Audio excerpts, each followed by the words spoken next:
Laudetur Jesus Christus, loué soit Jésus-Christ. Comment les séminaristes catholiques sont-ils formés à la chasteté? Mystère.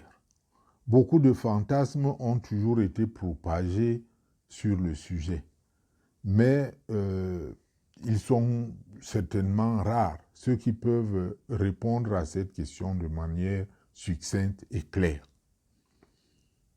Ce sujet est très délicat, je le sais, à la limite même dangereux. Je peux même aller plus loin en disant qu'il va me susciter des ennemis. Je risque de perdre quelques-uns parmi les rares amis prêtres qui me restent, ou même des laïcs. Il peut même nous valoir la suspension de la chaîne. La liberté d'expression n'a pas de prix. Ce n'est pas un acquis, surtout quand on effleure un sujet compliqué où certaines puissances se sentent heurtées. Alors, vous qui venez d'arriver sur cette chaîne, n'hésitez pas à découvrir tous les podcasts antérieurs et les vidéos. Faites un geste, likez ou alors commentez même par un seul mot. Pour les anciens, je sais qu'ils sont déjà abonnés. Pour les nouveaux, cliquez sur s'abonner. Nous savons que YouTube a une certaine manière de gérer certains sujets. C'est pour cela que nous essayons de contourner. Et il n'y a rien à vous cacher là. Cette action que vous menez est déterminante. Nous allons évaluer après. Revenons sur le sujet. Qu'est-ce qui me motive à poser cette question marginale et même tendancieuse aujourd'hui? Vous ne l'avez peut-être pas appris, ou alors vous l'avez appris, dans sa récente adresse aux évêques italiens, environ 200 évêques qui constituent la conférence épiscopale italienne, qui était réunie en assemblée générale récemment. Le pape François leur a demandé de ne plus accepter des homosexuels au séminaire. Quand même étonnant, non? Cette mesure en elle-même n'est pas une nouveauté puisque le pape Benoît l'avait déjà clairement édicté. Mais de toute évidence, il n'a donc pas été suivi. Sinon, le pape François ne serait plus revenu sur cela. Plus encore, le phénomène semble avoir pris de l'ampleur. Alors, qu'est-ce qui se passe souvent pour nous distraire par rapport au sujet important? Eh bien, les médias se sont saisis de la question. Dès l'audition de ce discours du pape François, et les médias ont été pris de fièvre, non pas dans le souci de protéger l'Église, encore moins, mais certains sont même allés jusqu'à demander à nouveau la démission du pape à cause, disent-ils, de son homophobie. Et ce qu'ils mettent devant, c'est le caractère insultant des termes que le pape aurait utilisés pour désigner les homos. Selon une traduction qui s'en rapproche le plus, le pape aurait dit qu'il y en a déjà trop de ces gens-là. Alors, je vais épeler, comme dans les dictées de l'école primaire, je vais épeler ces gens-là. Ce que le pape a dit, écrivez un P minuscule, un E avec accent aigu, un D et un autre E accent aigu. Enfin, un S. Voilà les gens que le pape François a indexés. Ça donne ce que ça donne. Les concernés se sont donc sentis insultés, tollé général. Ils estiment que ceci remet en cause la cohérence de celui qui se disait le porte-parole des pauvres, celui qui prêche pour une église ouverte à tous et non exclusive. Et d'ailleurs, le pape a dû expliquer que l'italien n'étant pas sa langue maternelle, il n'avait pas vu le sens insultant de ces mots qu'il utilisait. Et puis, les problèmes de fond soulevés par son exhortation ont été rapidement voilés comme ça, au bénéfice des jeux de mots. Je reconnais que le sujet est très sensible dans l'actualité de l'Église, oui. Mais pour nous qui ne sommes pas dans le secret de la formation des prêtres, c'est quand même un problème. C'est très intriguant. Nous nous posons quand même des questions.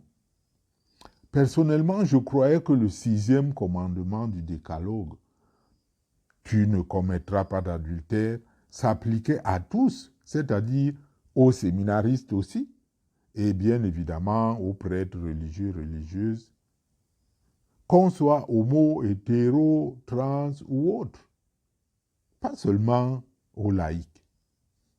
Tout le monde n'est-il pas appelé à vivre selon les enseignements moraux de l'Église, y compris en matière de chasteté et de fidélité? Que fait-on pour savoir qu'un séminariste est homo, puisqu'il est censé vivre dans la chasteté et l'abstinence sexuelle? C'est comme si, dans l'Église catholique, on venait à interdire la polygamie aux prêtres, alors qu'ils sont censés être célibataires. Pour Benoît XVI d'ailleurs, juste les tendances efféminées suffisaient pour que vous ne soyez pas admis au séminaire. Le célibat des prêtres, pour le moment, est de règle et il ne leur autorise aucunement l'adultère. Le célibat des prêtres, si je n'ai pas mal compris, dans le contexte de l'Église catholique, est un engagement sur l'honneur, voire même un serment ou un vœu de vivre la chasteté totale pour le service de Dieu. Voyez le traitement qui est désormais réservé à ceux qui sont condamnables d'abus sexuels ou de pédophilie au sein de l'Église. C'est encourageant de voir que des mesures sont prises ainsi pour condamner, n'est-ce pas, de tels comportements. Il est important, bien évidemment, que l'Église protège les plus vulnérables et veille à ce que ses membres respectent les valeurs morales et éthiques enseignées par la doctrine catholique. Mais alors, quand il ne s'agit pas de viol de mineurs, quand il s'agit de relations consenties, est-ce que le 6e commandement ne concerne donc que les laïcs? Comme quoi, ceux qui ne sont pas homo, ils n'ont pas de problème, ils peuvent bien évoluer au séminaire comme ils le veulent. Il faut quand même qu'on nous dise, hein, il ne s'agit pas d'une réquisition, nous nous posons une question en tant que baptisés, fiers de notre baptême et de notre appartenance à l'Église. Il faut entendre comment les catéchistes et les formateurs insistent pendant la préparation au mariage pour protéger les fiancés, n'est-ce pas, de la fornication. Cette même protection n'est-elle pas valable pour les séminaristes? Voilà. J'attends vos réponses sincères en commentaire.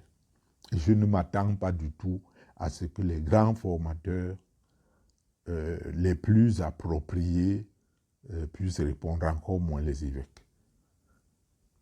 Il y a des laïcs qui savent beaucoup de choses, hein. Ils peuvent nous aider aussi à comprendre la pensée du pape. Un séminariste m'a dit un jour, « Le Père, s'il vous plaît, faites quelque chose pour la formation au grand séminaire. » Ah bon? Il dit, « On nous forme à l'hypocrisie, c'est tout. Faites quelque chose. » Mais que pouvais-je faire? Sinon, prier pour lui je ne peux en rien influencer la formation des séminaristes. J'ai prié, simplement. Grâce à Dieu, il est aujourd'hui prêtre.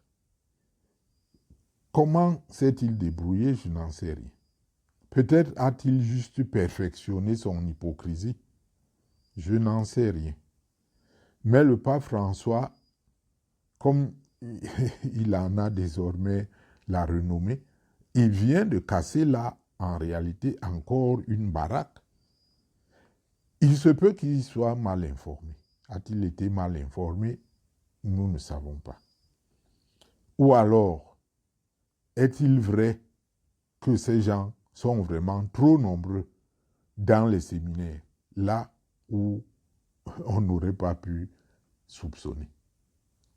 Que celui qui peut nous aider n'hésite pas à le faire. Sinon, je vous encourage à faire comme moi. Priez, priez, priez pour les prêtres. Priez, priez pour les séminaristes. Loué soit Jésus-Christ.